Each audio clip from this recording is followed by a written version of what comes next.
Sony booth at IFA. I was taking a look at some of the new products they've got running out. Starting here with the Xperia Ion. This isn't particularly new, but what is new is the fact that this is running Ice Cream Sandwich, which hasn't been pushed out yet. So interesting development there for Ion owners. Hopefully we'll see this on AT&T soon, but we are on Android 4.0 here on the Xperia Ion.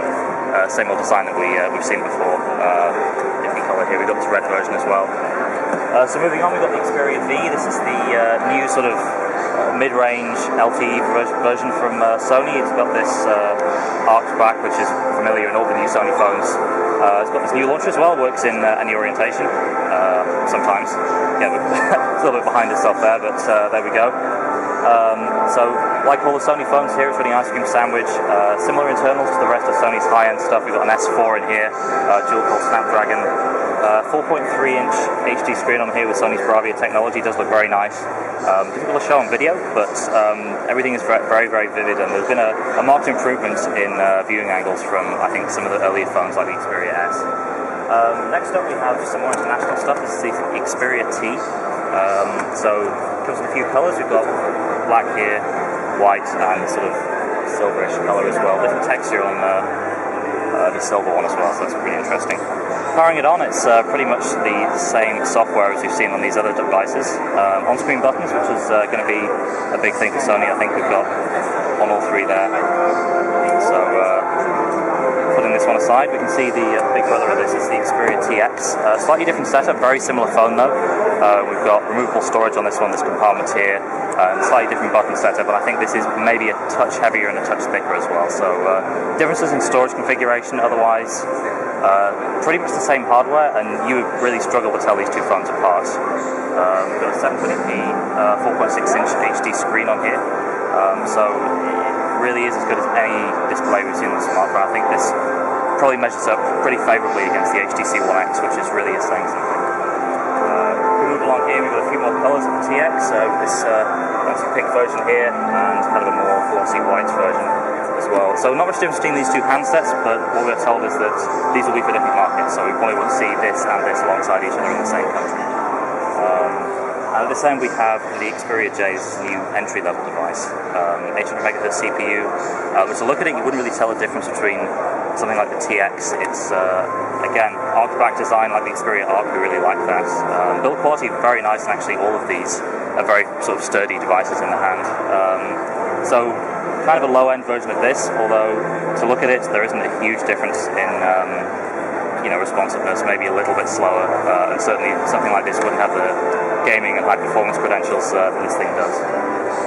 Also slightly lower resolution pixel camera on the back, whereas these devices, you've got 13, this is 5-megapixel shooters, so there we go.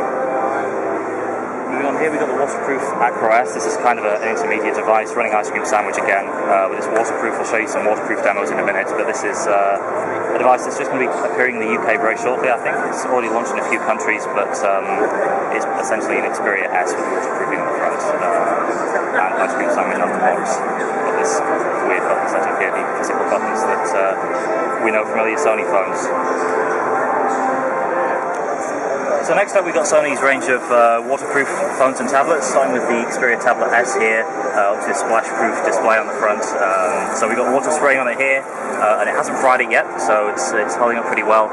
We've got the Xperia V in the middle here. We can power this on, and see it's still very much alive, even though we've got water on the screen, so pretty cool. Get a thorough drenching there. Moving further along, we've got the Xperia Go. This is the successor to last year's Xperia Active with the wet finger tracking technology, so that's working just fine as well. You can see moving the notification bar up and down there, and the phone's soaked and it's still working, so not something you usually see in a smartphone. So next up we've got some accessories, charging docks here and TV docks for the TX and the T.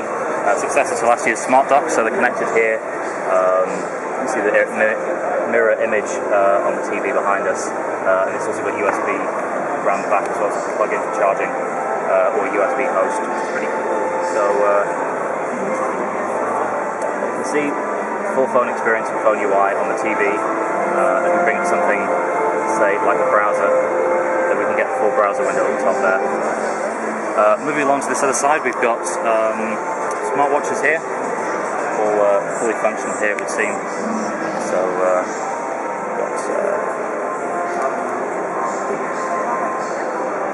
this one seems to be working here. Okay, so this is a demo unit here, not quite functional just yet, but we do have a wireless speaker which works over NFC.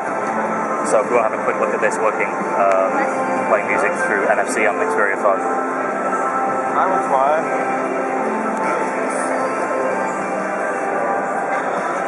So we started playing on the phone, and to be able to pair it with the speaker, we hold it over, and just like that, it's now playing to the Bluetooth speaker through an NFC connection.